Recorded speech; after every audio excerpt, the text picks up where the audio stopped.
नमस्कार दोस्तों, स्वागत है आप सभी का हमारे YouTube चैनल योद्धा आईएएस पर। मेरा नाम है जितेंद्र और मैं लेकर आया हूं आपके लिए आज का द हिंदू अखबार का विश्लेषण।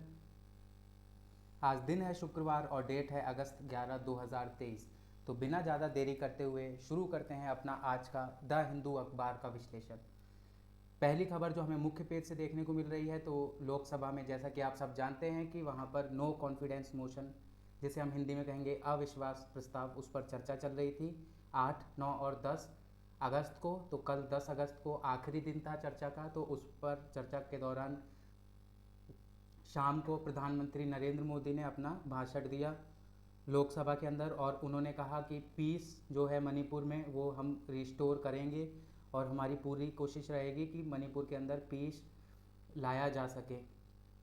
और इसी के बाद जो नो कॉन्फिडेंस मोशन है उसके ऊपर वोटिंग होती है और वोटिंग में भाजपा जीत जाती है, गवर्नमेंट सिक्योर कर लेती है अपनी पोजीशन और गवर्नमेंट जारी रहेगी। नो कॉन्फिडेंस मोशन यहाँ पर फेल हो जाता है जो अपोजिशन की तरफ से लाया गया था। अब यहाँ पर जो प्रधानमंत्री का कहना था वो सबसे पहले उन्होंने अश्योरेंस दिया मणिपुर के लोगों को कि वहाँ पर जो भी हालात हैं उन्हें हम ठीक करने की कोशिश करेंगे और पीस लाएंगे वहाँ पर। इसी को जब देखा अपोजिशन पार्टीज़ ने कि प्रधानमंत्री थोड़ी सी बात मणिपुर पर कर कर बाकी जो बातें कर रहे हैं वो चुनावी बातें कर रहे हैं, तो अपोजिशन पार्टियां उठकर लोकसभा से चली गईं। और लोकसभा से जब अपोजिशन पार्टियां चली गईं तो उसके बाद प्रधानमंत्री दोबारा मणिपुर पर आए और उन्होंने बोला कि जो विमेन के अगेंस्ट क्राइम हो रहा है मणिपुर में वो अनअसेप्टेबल है, उसे हम स्वीकार नहीं कर सकते, और जो भी गिल्टी हैं इस चीज़ के उन्हें पनिशमेंट देगा जो भी भारत का प्रावधान है। यही बेसिकली प्रधानमंत्री नरेंद्र मोदी ने कहा। वहाँ पर ज़्यादातर यही देखने को मिला कि जो डिबेट थी वो पास्ट को लेकर ज़्यादा थी, प्रेजेंट से रिलेटेड बहुत कम चर्चा हुई मणिपुर के ऊपर। और जो पास्ट है मणिपुर का, कैसे वहाँ हिंसा होती थी पहले, उस सब पर ज़्यादा चर्चा हुई, आज का भूल कर कि आज क्या है वहाँ पर स्थिति। अगली खबर जो है वो बहुत इंपॉर्टेंट न्यूज़ है। तो bill seeks to remove CJI panel from the picks CEC and ECs. तो क्या न्यूज़ है मैं आपको बता देता हूँ कि अभी कुछ दिनों पहले सुप्रीम कोर्ट का एक फ़ैसला आया था, और वो फैसला किस चीज़ से रिलेटेड था? इलेक्शन कमीशन से रिलेटेड फैसला आया था सुप्रीम कोर्ट का। और क्या फैसला आया था सुप्रीम कोर्ट का कि जो इलेक्शन कमीशन की जो ईसी इलेक्शन कमिश्नर होते हैं और साथ ही साथ सीईसी चीफ इलेक्शन कमिश्नर होते हैं, इन्हें अपॉइंट करने की जिम्मेदारी जो जिस पैनल को दी जा रही थी, तो उस पैनल में कौन कौन हो गए थे सुप्रीम कोर्ट के फैसले के बाद? तो वो थे chief justice of India, prime minister of India, और तीसरे जो मेंबर होते पैनल के वो थे leader of opposition of Lok Sabha. लेकिन गवर्नमेंट क्या करने जा रही है? गवर्नमेंट इस सुप्रीम कोर्ट के डिसीजन को चेंज करके नया एक लॉ लाने जा रही है, और राज्यसभा में वो ये लॉ लेकर आ गई है। उसने एक बिल इंट्रोड्यूस किया है जिसके तहत क्या होगा कि जो सीजेआई द्वारा बनाई गई प्रणाली थी जिससे पैनल को चुना जाना था, उसे हटाकर अब किया जा रहा है कि जो 3 मेंबर होंगे उनमें से एक यूनियन कैबिनेट मिनिस्टर होंगे, एक लीडर ऑफ ऑपोजिशन होंगे और तीसरे प्रधानमंत्री होंगे जो हेड होंगे। तो 3 मेंबर पैनल जो होगा उसमें से CJI chief justice of India को हटा दिया गया है इस नए लॉ के तहत। तो इसी को लेकर जो अपोजिशन पार्टी हैं उन्होंने कहा कि इससे जो न्यूट्रलिटी है इलेक्शन कमीशन की उस पर क्वेश्चन मार्क आएगा, क्योंकि जैसा हम जानते हैं कि अगर 3 मेंबर पैनल होगा तो उसमें से अगर 2 मेंबर बीजेपी गवर्नमेंट से ही होंगे तो वो अपने ही जो भी उन्हें जिसे अपॉइंट करना है उसी को मत देंगे अपॉइंट करने का। तो यहाँ पर यही देखने को मिलेगा कि गवर्नमेंट पूरा जो प्रोसेस है सिलेक्शन का वो गवर्नमेंट के हाथ में दोबारा आ जाएगा। अभी ये चला गया था गवर्नमेंट के कंट्रोल से। ये जो सुप्रीम कोर्ट का फैसला आया था उसके तहत सीजेआई जो तीसरे मेंबर बनने जा रहे थे प्रधानमंत्री और लीडर ऑफ अपोजिशन के अलावा। तो यही बेसिकली न्यूज़ में था। अब ये राज्यसभा में बिल लाया गया है और राज्यसभा के बाद इसे लोकसभा भेजा जाएगा राज्यसभा से पास होने के बाद। तो हम देखते हैं, मानसून सत्र चल रहा है और इसी सत्र में इसे पास कराने की कोशिश की जाएगी, क्योंकि जो प्रेजेंट डे इलेक्शन कमिश्नर हैं अनूप चंद्र पांडे, वो अगले साल 2024 की फरवरी में अपना ऑफिस छोड़ देंगे और उसी के बाद जो 2024 के लोकसभा इलेक्शन होने हैं उसकी घोषणा की जाएगी। तो ये बहुत महत्वपूर्ण एक न्यूज़ है। गवर्नमेंट कोशिश कर रही है पूरी कि सीजेआई जो है चीफ जस्टिस ऑफ इंडिया वो इलेक्शन की प्रणाली में ना शामिल हो, और जो गवर्नमेंट है वो चाहती है कि उसी के जो सिलेक्शन हो उसी को अपॉइंट किया जाए। आगे बढ़ते हैं हम अपनी अगली खबर की तरफ। तो अगली खबर जो हमें देखने को मिल रही है वो, जैसा कि आप जानते हैं कि अभी हाल ही कुछ दिनों में देखने को मिला था कि नूह जो गुड़गांव में एक जगह है, पहले गुड़गांव डिस्ट्रिक्ट में ही आता था नूह, लेकिन अब इसे अलग एक डिस्ट्रिक्ट बना गया दिया गया था 2005 में, तो हरियाणा के अंदर ये आता है। यहाँ पर क्या हुआ था, हिंसा देखने को मिली थी जुलाई 31 के बाद से, जिसमें 6 लोगों की मौत हो गई थी, बहुत सारे लोग गंभीर रूप से घायल थे और बहुत सारी कारें बसों को जला दिया गया था। अब इसी को लेकर जो केस चल रहा है, जो पुलिस इसकी छानबीन कर रही है, तो पुलिस चीफ कहते हैं कि जो वायलेंस हुआ था गुड़गांव के अंदर नूह की हिंसा के बाद, तो वो प्री प्लान्ड नहीं था। वो जो पुलिस है वो कहती है कि उसने इंक्वायरी की लोगों से जिन्हें भी अरेस्ट किया गया है, और उनकी इंक्वायरी करने के बाद पुलिस को पता लगता है उनके बयानों से कि जो गुड़गांव में वायलेंस हुआ था उसमें कोई प्लान नहीं था किसी का भी, वो एक सडन इवेंट था, ये कहना है पुलिस चीफ का, जो गुड़गांव के पुलिस चीफ हैं उनका। तो यही बेसिकली न्यूज़ थी। आगे हम चलते हैं। तो ये एक न्यूज़ आ रही है, जीपीएस सिस्टम जो इंडिया का नेविक सिस्टम है, जिसे हम कहते हैं नेविगेशन विद इंडियन कॉन्स्टिलेशन, ठीक है। तो इन जैसे यूएसए का जीपीएस है, तो इसी प्रकार भारत और उसके आसपास के 2500 किलोमीटर के एरिया में देखने के लिए एक जीपीएस टाइप का ही एक सिस्टम बनाया गया था, जो सैटेलाइट्स के द्वारा भारत के ऊपर लाइव ट्रैकिंग कर सकता है डिवाइसेस की। तो उसी को हम नाविक कहते हैं, नेविगेशन विद इंडियन कॉन्स्टिलेशन। ये 7 सैटेलाइटों का समूह है एक, जो भारत के ऊपर निगरानी रखता है स्पेस के ऊपर से, अर्थ के ऊपर से, और जो भी लाइव पोजीशनिंग है किसी भी डिवाइस की, तो उसे ये एक्यूरेटली प्रोवाइड करवाता है भारत को। तो अब क्या किया जा रहा है, अभी तक होता था कि जो आधार कार्ड बनाने के जो एनरोलमेंट डिवाइसेस होती थी, आधार कार्ड जहाँ से हम एनरोल करते थे, तो जो वो डिवाइसेस होती थी वो अभी तक जीपीएस से लिंक्ड होती थी, तो उसे बदलकर अब नेविक सिस्टम से लिंक किया जा रहा है। जो भारत का ही बनाया एक सिस्टम है नेविक सिस्टम, उसके साथ इसे लिंक किया जा रहा है। जीपीएस को हटा दिया जाएगा। अब जो भी डिवाइसेस होंगी आधार कार्ड एनरोलमेंट करने की, वो नेविक जो सिस्टम है भारत का उसके तहत वो पोजीशनिंग देंगी। जीपीएस को ख़त्म कर दिया जाएगा। आगे हमारी न्यूज़ आ रही है, तो चंद्रयान 3 से न्यूज़ आ रही है। तो क्या है, अभी क्या हुआ था हाल ही के दिनों में कि चंद्रयान जब मिशन गया था चंद्रयान 3, तो उसने अर्थ की एक फ़ोटो भेजी थी वहाँ से, और अब कल क्या किया है कि कल एक चांद की फ़ोटो भेजी है। ये आपकी स्क्रीन पर जो फ़ोटो आ रही है ये चंद्रयान 3 मिशन से आई हुई है। और किस कैमरे से कैप्चर हुई है, तो कैमरे का नाम है लैंडर हॉरिजॉन्टल वेलोसिटी कैमरा। 2 कैमरे अभी तक इसके देखे जा चुके हैं। पहला कैमरा जो अर्थ की फ़ोटो लेता था, जिसने अर्थ की फ़ोटो ली थी, तो उसे हम कहते थे L1 camera, lander imager camera. और जो दूसरा कैमरा है जिससे कल ये मून की फ़ोटो आई है, तो इसे हम कहेंगे लैंडर हॉरिजॉन्टल वेलोसिटी कैमरा। दोनों ये कैमरा चंद्रयान 3 स्पेसक्राफ्ट के ऊपर लगे हुए हैं। और जो L1 कैमरा है जिसे लैंडर इमेजर कैमरा कहेंगे, तो ये space application centre Ahmedabad Gujarat में बना है। और जो लैंडर हॉरिजॉन्टल वेलोसिटी कैमरा है जिसकी फ़ोटो आप स्क्रीन पर देख रहे हैं, तो ये कैमरा बना है laboratory for electro optic system द्वारा, जो कि बेंगलुरु में स्थित है।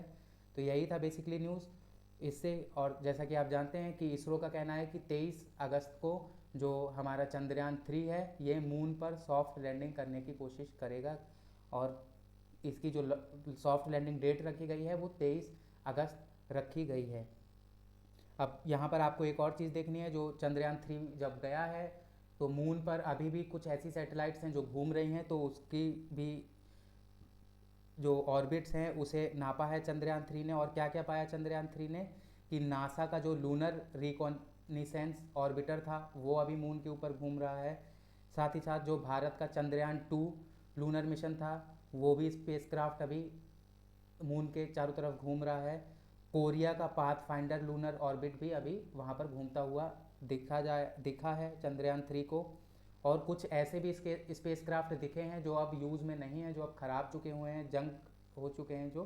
तो उसमें शामिल है जापान का एक स्पेसक्राफ्ट ओउना जिसका नाम है, और दूसरा भारत का स्पेसक्राफ्ट जिसका नाम चंद्रयान 1 था। जो सबसे पहला चंद्रयान मिशन था उसका चंद्रयान 1 स्पेसक्राफ्ट है, वो भी अब डिफंक्ट है स्पेसक्राफ्ट। ठीक है, तो ये चंद्रयान 3 को देखा है उसके कैमरे से। आगे चलते हैं हम अपनी। अब आपको एक चीज़ मैं और यहाँ बता दूँ कि आपके एग्ज़ाम पॉइंट ऑफ व्यू से क्या ज़रूरी है, मैं आपको बता देता हूँ आपको क्या क्या पढ़ना है। सबसे पहले भारत से जो भी चंद्रमा के ऊपर मिशन गए हैं उनके बारे में आपको पढ़ना है। साथ ही साथ जो मंगलयान था भारत का उसके बारे में आपको पढ़ना है, जानना है। और तीसरा आपको यूएसए की जो प्राइम नासा है, यूरोप की यूरोपियन स्पेस एजेंसी है, रशिया की कॉस्मोस रोस्मॉस है, तो इनके बारे में भी आपको देखना है कि कितनी बार ये मून पर लैंडिंग की कोशिश कर चुके हैं और कितनी बार फेल हो चुके हैं। साथ ही साथ कौन कौन से प्लैनेट्स पर ये अपने मिशन भेज चुके हैं और कौन कौन से इनके इंपॉर्टेंट मिशन हैं जो अपकमिंग है। जैसे यहाँ पर एक बताया गया है कि आर्टेमिस मिशन है जो एक नासा का मिशन होने जा रहा है जिस पर मून पर लोगों को भेजा जाएगा, तो उसकी यहाँ पर बात हुई है। तो आपको जानने के लिए ज़रूरी है कि आर्टेमिस मिशन के बारे में आप जानें, अपडेटेड रहें। ये आपके साइंस सेक्शन से इम्पोर्टेंट है। आगे चलते हैं हम। तो यूपी से एक न्यूज़ है छोटी सी। तो क्या न्यूज़ है कि यूपी की जो विधानसभा है वहाँ पर वहाँ के चीफ मिनिस्टर से पूछा गया कि क्या राज्य में, यूपी राज्य में कास्ट सेंसस करवाया जाएगा। तो उनका जवाब आता है कि कोई अभी हमारा प्लान नहीं है कि यूपी में हम कास्ट सेंसस करवाएं। कास्ट सेंसस बेसिकली होता है जातीय जनगणना। तो जातियों की जो जनगणना होगी उसे कास्ट सेंसस कहते हैं। तो इसको अभी नहीं करवाते हुए दिख रहे हैं। यूपी गवर्नमेंट मना कर रही है कि अभी हमारा कोई प्लान नहीं है जातीय जनगणना करवाने का।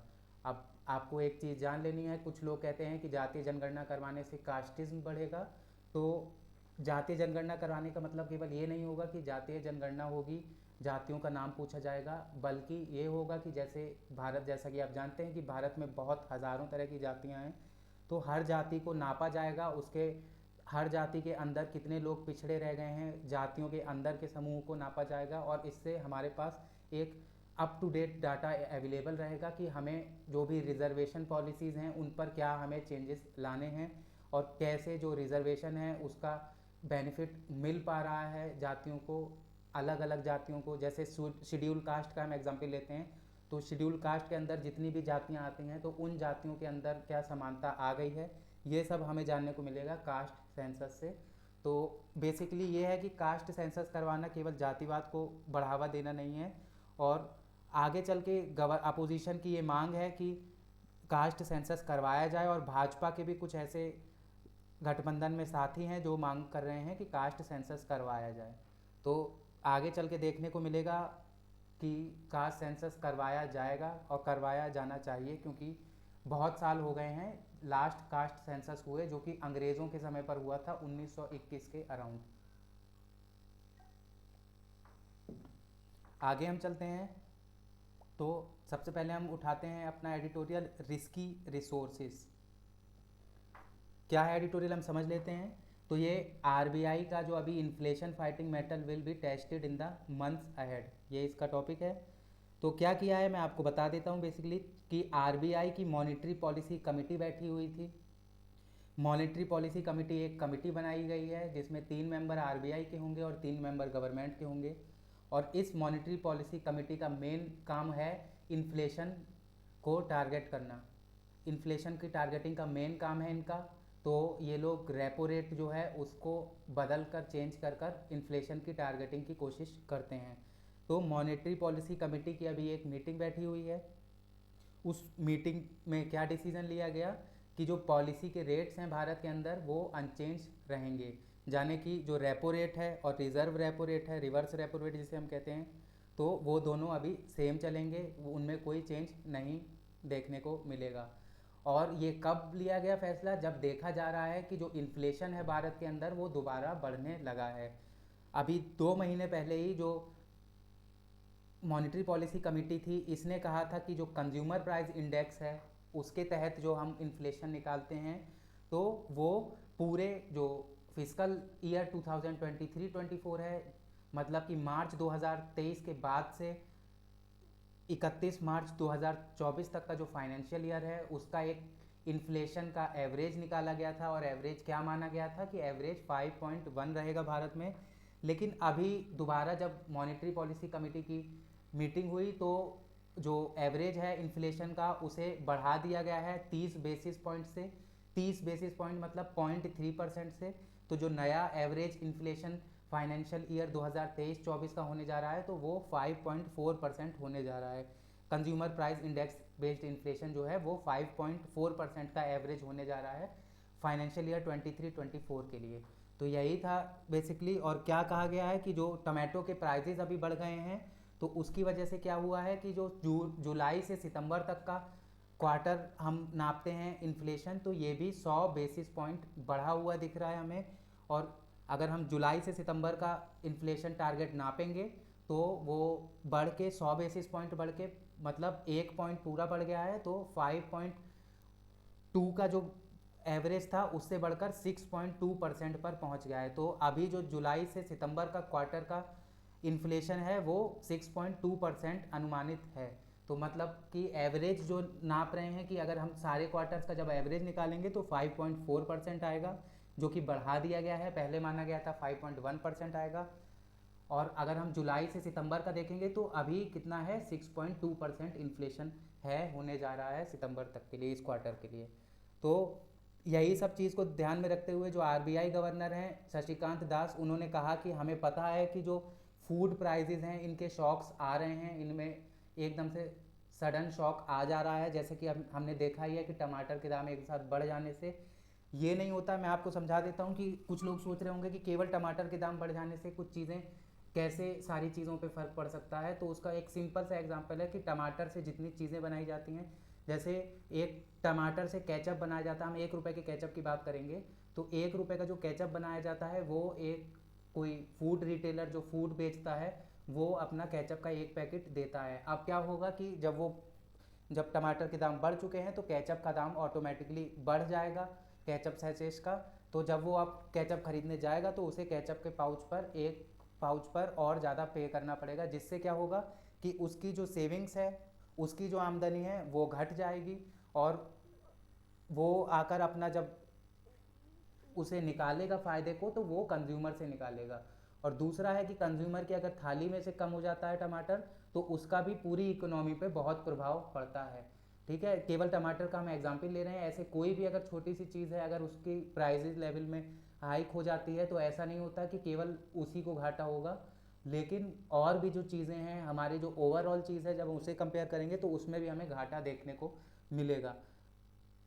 अब ये लोग आरबीआई का कहना है, अब ये मॉनेटरी पॉलिसी कमेटी की बात थी, अब इसके बाद आरबीआई ने क्या कहा है। आरबीआई ने 10% जो कैश रिजर्व रेशियो होता है, मैं आपको बता देता हूँ कैश रिजर्व रेशियो का मतलब क्या होता है। तो क्या होता है कि जो बैंक है उसके पास जितना कैश है उसका कुछ हिस्सा वो आरबीआई के साथ रिजर्व में रखेगा। जैसे मान लीजिए कि एक बैंक के पास 100 रुपये है तो उसमें से अगर कैश रिजर्व रेशियो आपका 20% है तो 20 रुपये वो आरबीआई के साथ रखेगा और 80 रुपये पे ही लोन दे सकता है। लेकिन क्या किया गया है अब कि जो 10% उस पर भी वृद्धि कर दी गई है। तो अब अगर हम अपने एग्जाम्पल से ही समझें तो 20% पहले था और 10% और वृद्धि कर दी है, तो उसकी जो लोन देने की क्षमता है बैंक की वो अब 70 रुपये ही बची है, तो मतलब क्षमता घट गई है। तो बेसिकली यही इसमें कहा गया है कि जो ये अभी जो आरबीआई का फैसला आया है कि हम 10% इंक्रीज करने जा रहे हैं कैश रिजर्व रेशियो में, तो उससे क्या होगा कि बैंकों की लोन देने की क्षमता घट जाएगी। अब गवर्नमेंट ने ऐसा क्यों किया है, मतलब आरबीआई ने ऐसा क्यों किया है, क्योंकि आरबीआई का कहना है कि अगर जो भी फालतू एक्स्ट्रा लिक्विडिटी बैंक के अंदर एक्स्ट्रा पैसा पड़ा हुआ है उसे हम ले लेंगे।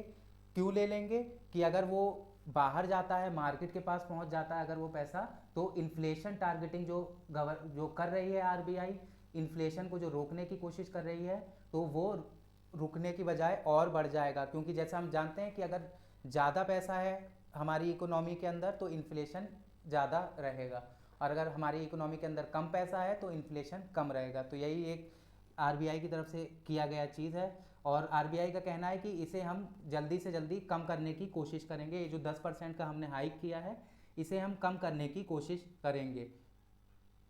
और जो मॉनेटरी पॉलिसी कमेटी थी उसका एक और चीज़ है कि उसने जो जीडीपी की फोरकास्ट रखी है, रियल जीडीपी की हमारी फोरकास्ट रखी है, वो उसने कहा है कि जीडीपी हमारी 6.5%, 6.5% के स्पीड पर ग्रो करेगी अगले 2023 और 24, जो हमारे फिस्कल ईयर चल रहा है, जो मार्च 31 2024 में ख़त्म होगा। तो इसमें जो जीडीपी की फोरकास्ट रखी गई है रियल टर्म्स में, वो रखी गई है 6.5%। रियल टर्म्स मैं क्यों बोल रहा हूँ, क्योंकि रियल टर्म्स का मतलब होता है कि हम इन्फ्लेशन को नहीं नाप रहे हैं ये लोग इसमें, कि मान लीजिए कि अगर इन्फ्लेशन बहुत ज़्यादा बढ़ गया तो हमें खुद ही दिखेगा कि जीडीपी भी बहुत ज़्यादा बढ़ गई, क्योंकि मार्केट इंटरवेंशन जब होगा तो उससे क्या होगा कि लोगों के पास पैसा बढ़ाया जाएगा, जिससे हमें लगेगा कि जीडीपी बढ़ गई है। इसे हम कहेंगे नॉमिनल टर्म्स में जीडीपी को बढ़ जाना। अगर इन्फ्लेशन को हम ऐड करके अगर जीडीपी नापते हैं तो हम कहेंगे ये नॉमिनल टर्म्स में जीडीपी को नापना। और अगर हम इन्फ्लेशन को नहीं नाप के केवल रियल टर्म्स में जीडीपी को नापते हैं, केवल जो भी असली ग्रोथ हुई है, तो वो 6.5% की कही जा रही है रियल टर्म्स में आरबीआई द्वारा। और मॉनेटरी पॉलिसी कमेटी ने कुछ रिस्क भी बताए हैं कि जो अभी रिस्क आ सकता है या आया है, जो अभी रिस्क जिसकी वजह से हमें ये सब ऐसा अनइवन कर्व देखने को मिल रहा है अपनी इकोनॉमी में। तो मॉनेटरी पॉलिसी कमेटी कहती है कि जो अनइवन रेनफॉल है डिस्ट्रीब्यूशन की, कहीं बारिश ज़्यादा होना, कहीं बारिश कम होना और बहुत ज़्यादा बारिश हो जाना, साथ ही साथ जो ऑयल प्राइस हैं, जो तेल के दाम हैं, कच्चे तेलों के दाम हैं, इनमें वृद्धि हो गई है, बढ़त हो गई है इनमें। और जो ये भी कहना है आरबीआई का कि जो आउटपुट, जो सामान बनाने की लागत है, वो भी भारत के अंदर बढ़ने जा रही है, जिसकी वजह से आगे क्या होगा ये बिल्कुल कंफर्म नहीं कहा जा सकता, एक अनुमान ही लगाया जा सकता है।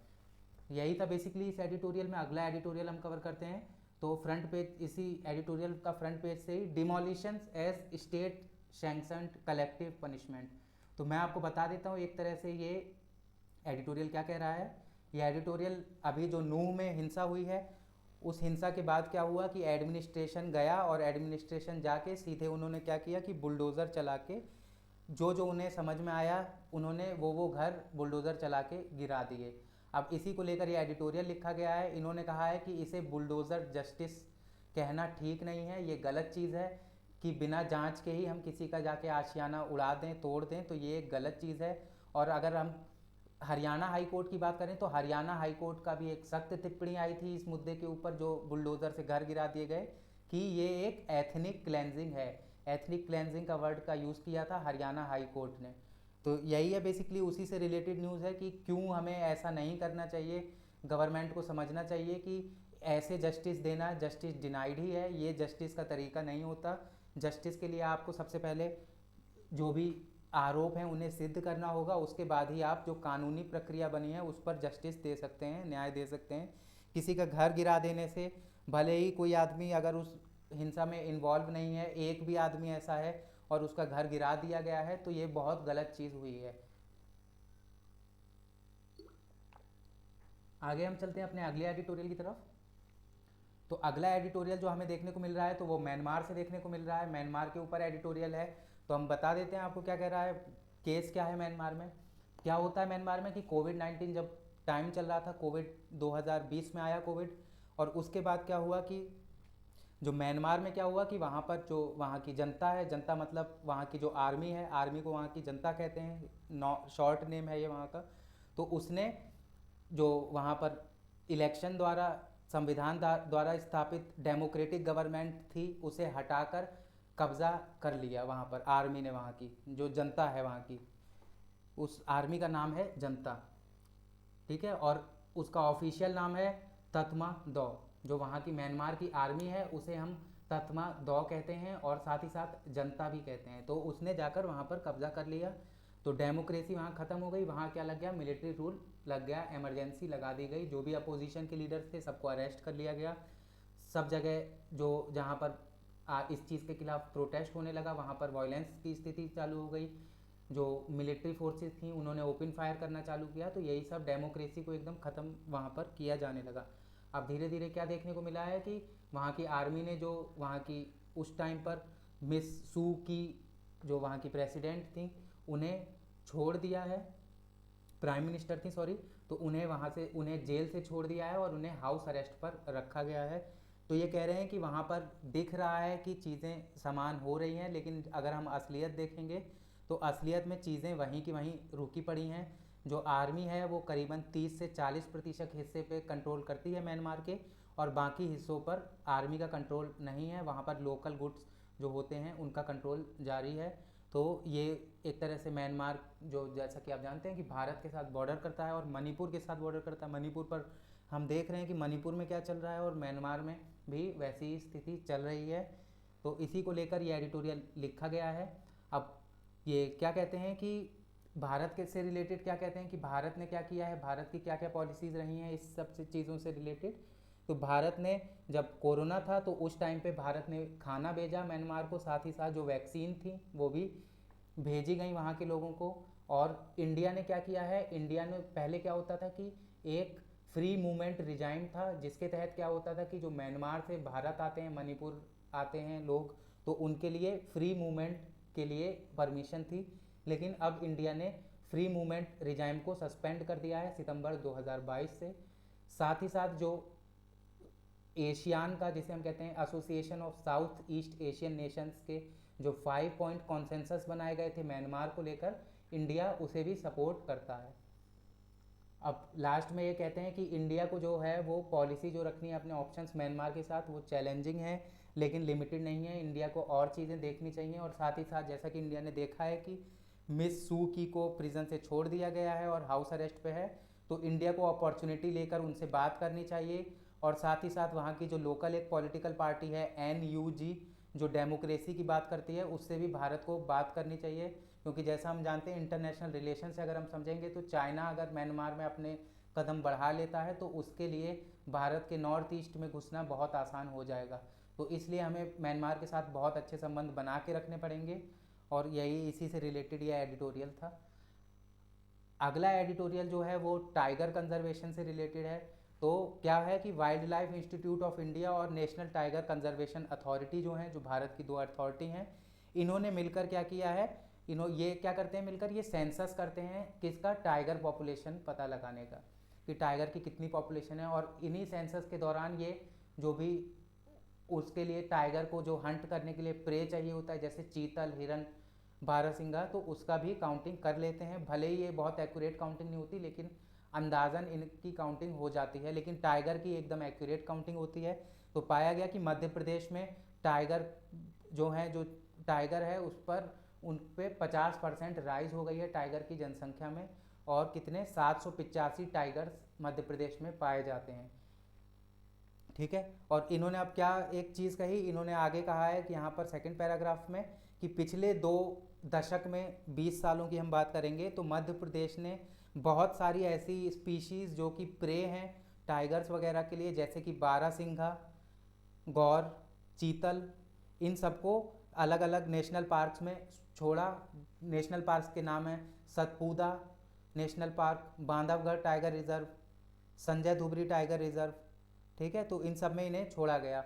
और क्या है कि जो बहुत हाईली डेंस फॉरेस्ट हैं मध्य प्रदेश के अंदर, जैसे पेंच टाइगर रिजर्व जो है, Kuno, Gandhi Sagar wild life sanctuary, तो इनमें भी बहुत सारी ऐसी स्पीशीज़ को, एक चौथा नौरा देही, ये भी मध्य प्रदेश में ही है। तो ऐसी टाइगर, ऐसी स्पीशीज़ इनमें छोड़ी गई जो टाइगर के लिए प्रे बन सकें। प्रे मतलब टाइगर जिन पर शिकार करके जिंदा रह सके, अपनी जनसंख्या को बढ़ा सके। अब आगे आकर ये कहते हैं कि जो फॉरेस्ट कंजर्वेशन एक्ट आया है, अभी भारत सरकार द्वारा लाया गया अभी कुछ ही दिन पहले, फॉरेस्ट कंजर्वेशन एक्ट 2023 अमेंडमेंट जो है 1980 के फॉरेस्ट कंजर्वेशन एक्ट का, तो उसके तहत क्या किया गया है कि बहुत सारे जो large parcel of forest land होता है, बहुत सारे ऐसे एरियाज़ जहाँ पर फॉरेस्ट हैं, वहाँ पर गवर्नमेंट ईजिली जो इंडस्ट्री वाले हैं जैसे अदानी, अंबानी और ये जो बड़े इंडस्ट्रियलिस्ट हैं, इन्हें आसानी से क्लियरेंस दे सकती है ज़मीन के लिए, ताकि ये यहाँ पर अपनी इंडस्ट्री लगा के कमा सकें। और जो पेड़ हैं, जो अब इसका कंसर्न ये है कि अगर ऐसा किया जाएगा तो जो प्रे का मूवमेंट है, जैसे चीतल, हिरन, ये सब जहाँ भी जाते हैं आते हैं और इनके पीछे पीछे जो टाइगर जाता है, तो उसके मूवमेंट में बाधा आएगी।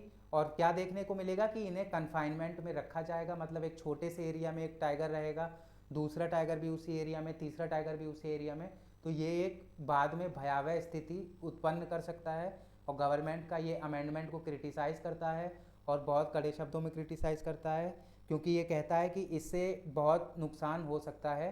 क्योंकि जो भारत की कंजर्वेशन पॉलिसी है, इथोस है, एथिक्स है जो भारत का किसी अपने जंगली जानवर को बचाने का, तो भारत का एथिक्स ये है कि जो जानवर है जंगली वो और इंसान साथ में को एग्जिस्ट कर सके, साथ में रह सके।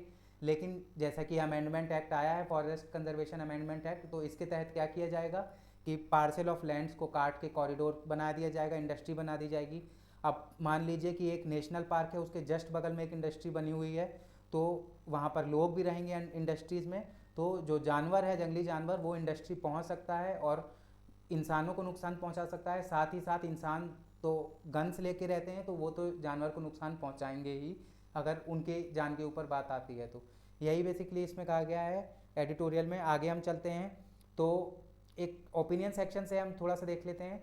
Should there be a blanket ban on smartphones in school. तो क्या है मैं आपको बता देता हूँ कि अभी यूनेस्को की एक रिपोर्ट आई है कुछ दिन पहले। तो यूनेस्को ने क्या रिकमेंड किया है कि जो मोबाइल फ़ोन स्मार्टफोन यूज़ करते हैं बच्चे अपने वहाँ पर स्कूलों के अंदर, तो उन्हें बंद कर देना चाहिए उनका यूज़ और बैन लगा देना चाहिए। स्कूलों में स्मार्टफोन्स अलाउड नहीं होने चाहिए। ये यूनेस्को की रिपोर्ट आई है, रिपोर्ट का रिकमेंडेशन है ये यूनेस्को की जो रिपोर्ट आई है इसका। अब भारत की हम बात करते हैं तो भारत में 1.2 बिलियन मोबाइल फ़ोन यूज़र्स हैं, जिसमें 60 करोड़ जो स्मार्टफोन होते हैं उसके यूज़र्स हैं। अब इसी को लेकर जो डायरेक्टरेट ऑफ एजुकेशन है, private school branch government of national capital Delhi का, तो इसने एक रेस्ट्रिक्शन लेटर भेजा है। तो क्या रेस्ट्रिक्शन लेटर है? Restrictions on the use of mobile phones in school premises under rule 43 of TSCR 1973। तो इसके इन्होंने क्या किया है कि रेस्ट्रिक्शन लगाने की बात की है मोबाइल फ़ोन्स पर स्कूल के अंदर। तो अब ये डिबेट की इशू है कि हमें यूज़ करने देना चाहिए बच्चों को वहाँ पर मोबाइल फ़ोन या नहीं। और क्या क्या दिक्कतें बताई हैं कि जो पेरेंट्स हैं वो भी थोड़े, उन्हें खुद नहीं पता है कि फ़ोन में क्या करना है, किस लिए फ़ोन बना है और क्या चीज़ें फ़ोन से की जा सकती हैं अच्छी चीज़ें, तो वो अपने बच्चों को कैसे सिखाएंगे। और अभी एक हाल ही में रिपोर्ट आई थी मिनिस्ट्री की, हमारी गवर्नमेंट मिनिस्ट्री ऑफ एजुकेशन से, तो वो क्या रिपोर्ट आई थी कि भारत में जो करीबन 60% बच्चे फ़ोन यूज़ करते हैं तो वो गेम खेलने के लिए यूज़ करते हैं, फालतू की चीज़ों के लिए, एजुकेशनल पर्पज़ के लिए ज़्यादा से ज़्यादा 25% बच्चे ही फ़ोन यूज़ करते हैं। तो आप इसे पढ़ सकते हैं, ये ओपिनियन सेक्शन है, यहाँ पर कुछ क्वेश्चंस पूछे गए हैं और इसके जवाब दिए गए हैं। आगे चलते हैं हम अपनी अगली न्यूज़ की तरफ। तो मैंने कल आपको बताया था कि चाइना में क्या है कि डिफ्लेशन की स्थिति बनी हुई है, उसी से टेक्स्ट एंड कंटेक्स्ट है ये। क्या कहता है? China's deflation A cause for concern. तो डिफ्लेशन मैंने आपको बता दिया, इन्फ्लेशन का मतलब होता है सामान के दाम में वृद्धि होना और डिफ्लेशन का मतलब होता है सामान के दाम में गिरावट आना। जैसे कोई सामान 10 रुपये का आता है, अगर उसका प्राइस 17 रुपये हो जाता है तो उसे हम कहेंगे सामान के दाम में वृद्धि हो गई, जिसे हम कहेंगे इन्फ्लेशन। अगर वो 10 रुपये का सामान आता है नॉर्मली और उसके सामान की कीमत 5 रुपये हो जाती है तो उसे हम कहेंगे डिफ्लेशन। तो इसमें क्या होगा? सामान के दाम में गिरावट आ गई। तो चाइना किस स्थिति से गुजर रहा है कि वहाँ के जो भी सामान है उसके दाम में गिरावट आ रही है, और इसी को समझाया गया है। इसमें बेसिकली ये बताया गया है कि जो चाइना का बैंक है उसने क्या किया है कि उसने लो इंटरेस्ट रेट रख रखे हैं अपने बैंकों पे, जिससे क्या होता है कि बैंक बहुत ज़्यादा पैसा लोन पर दे सकते हैं, ठीक है, और अब वहाँ की सेंट्रल बैंक से पैसा लेकर बहुत ज़्यादा लोन दे सकते हैं, जिससे मार्केट के अंदर बहुत ज़्यादा पैसा होगा ताकि इन्फ्लेशन बनाया जा सके। लेकिन वहाँ क्या हो रहा है कि डिमांड बढ़ाई जा सके, लेकिन वहाँ हो क्या रहा है कि डिफ्लेशन की स्थिति देखने को मिल रही है। अब ये कॉज ऑफ कंसर्न क्यों है? क्योंकि जैसा कि आप जानते हैं कि वर्ल्ड इकोनॉमिक्स पूरी, अब जब हम ग्लोबलाइजेशन इरा की बात करते हैं तो पूरा वर्ल्ड एक तरह से यूनाइटेड है इकोनॉमिक टर्म पे। अगर एक कंट्री बहुत ज़्यादा घाटे में जाती है तो दूसरी कंट्री पर भी इसका प्रभाव पड़ेगा, ये इकोनॉमिक्स है। आगे हम चलते हैं अपनी अगली खबर की तरफ। तो क्या हुआ था मैं आपको बता देता हूँ थोड़ा सा। ये कहाँ से रिलेटेड न्यूज़ है? श्रीलंका से रिलेटेड न्यूज़ है। तो हम पहले हेडलाइन पढ़ लेते हैं। India Japan studying ways to restart trilateral cooperation with Sri Lanka. मैं आपको न्यूज़ बता देता हूँ क्या है कि करीबन 2 साल पहले क्या हुआ था कि श्रीलंका ने, भारत और जापान मिलकर श्रीलंका में एक प्रोजेक्ट बनाने जा रहा था, लेकिन श्रीलंका ने क्या कहा कि हम इस प्रोजेक्ट को बनाने की मंजूरी नहीं दे रहे हैं और वो हट गया था इस प्रोजेक्ट को बनाने से। 2 साल पहले करीबन। और क्यों हट गया? क्योंकि माना जा रहा है कि चाइना का इन्फ्लुएंस है श्रीलंका के ऊपर।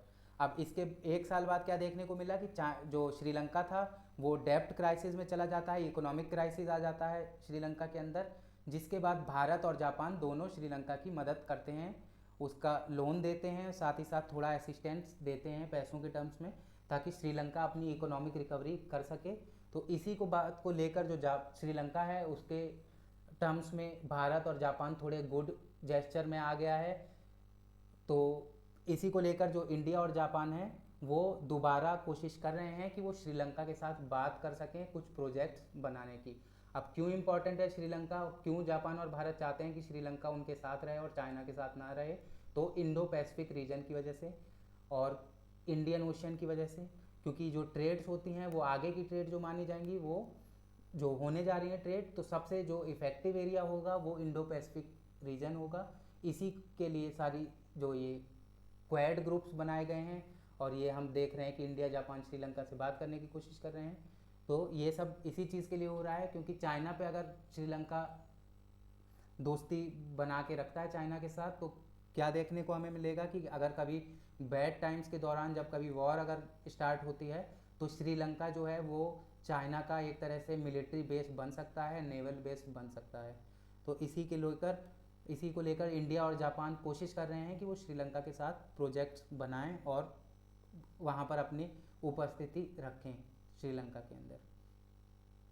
अब एक छोटी सी न्यूज़ है, तो क्या है कि यूपीआई पेमेंट है जो अब क्या होने वाला है कि जो आर्टिफिशियल इंटेलिजेंस जैसे कि हम जानते हैं फैला हुआ है, तो ये क्या करने जा रहा है कि जो हम एआई के थ्रू जैसे हम ट्रांजैक्शन करते हैं, अभी सब हम स्क्रीन खोलते हैं, अपना कोड डालते हैं, कितना पेमेंट करना है ये सब बताते हैं, आगे क्या होने जा रहा है कि हम बस बोल देंगे अपना मोबाइल फ़ोन निकाल कर और पेमेंट हो जाएगा यूपीआई के थ्रू। यही बेसिकली इस न्यूज़ में था। आगे हम चलते हैं, तो मॉनेटरी पॉलिसी कमेटी से हमने पूरा एडिटोरियल कवर किया, तो उसी से रिलेटेड ही न्यूज़ है ये। MPC holds rates lift financial year 24 inflation forecast to 5.4%, retains growth review. तो मैंने आपको ये पूरा डिटेल में समझा दिया है कि क्या किया है मॉनेटरी पॉलिसी कमेटी ने, कि रेट्स ये बढ़ाने नहीं जा रही है, जो रेपो रेट और रिवर्स रेपो रेट है दोनों को सेम रखेगी। और जो इसका 2024 को लेकर इन्फ्लेशन का फोरकास्ट है वो मैंने आपको बता दिया कि 30 बेसिस पॉइंट बढ़ने जा रहा है।